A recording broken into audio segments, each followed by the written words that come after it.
Hello, I'm Matthew and Wade here. In this video, I'll be reviewing and analyzing the Book of Boba Fett Season 1, Episode 5 here on Disney+. To be honest with you, this episode was well done. I will go over several topics and point out several Easter eggs in this episode. I want to also say thank you for helping me reach 100 subscribers on my channel, and I need your help to get more so I can reach 1,000 subscribers. Thank you, and now on with the review.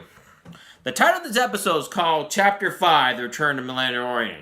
It starts with Mandalorian going in a slaughterhouse, going after a person who was abusing their workers. He goes in and kills them with his gun and uses the dark saber to stop them. He tells the workers, after he has killed the people that were taking advantage of him, that they have a right to the Republic credits. In that place, he leaves and the people go after the credits. It was cool to see a slaughterhouse in Star Wars.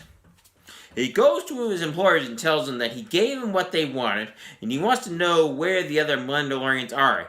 He found them, and he has a wound that needs to be healed thanks to the battle at the slaughterhouse. He gets the wound healed by the other Mandalorian, and the one that leads them, the woman tells him the way the Mandalorian is not easy. The female Mandalorian helps to train him with the dark saber, and it's not as easy as it seems. She tells him, you are resisting the blade, you need not to fight it. This is a symbiotic relationship. You need to accept her or it will make it worse, not better. It's important to realize that. He says he's not fighting the blade, but she tells him that the blade says otherwise.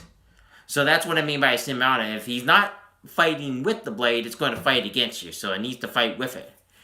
He gets in a fight with the other male Mandalorian for the right to wield the blade. The other Mandalorian fights him, and the battle gets interesting, and you must stay strong in it. He beats him, but it was not easy. He gets asked by the female Mandalorian, have you taken your helmet off? Has it ever been removed? The male Mandalorian says no. The Mandalorian says yes, he has taken it off. As the viewer knows, he would have taken it off in the last episode that we saw the Mandalorian in, which is Season 2, Episode 8 of the Mandalorian. He was told by the female Mandalorian that he's no longer a Mandalorian. He leaves the planet on a commercial flight and goes to Tatooine to find a ship. The droid asks him to leave his weapons. He says his weapons is part of religion, but he has to do it anyway because he won't be allowed to board a flight like you would in real life. He can't be allowed to board a commercial flight like on an airplane, for example, with a weapon. And that makes sense to me here, since this is no different than flying on an airplane if you're flying in real life.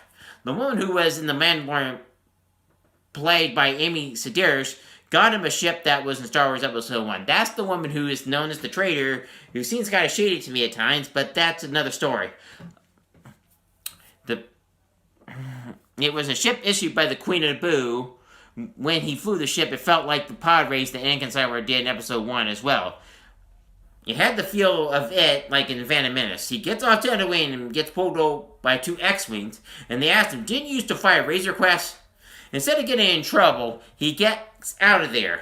The officer that did not ask, do you want us to go after him? The other officer told him, do you want to go back to the base and file paperwork?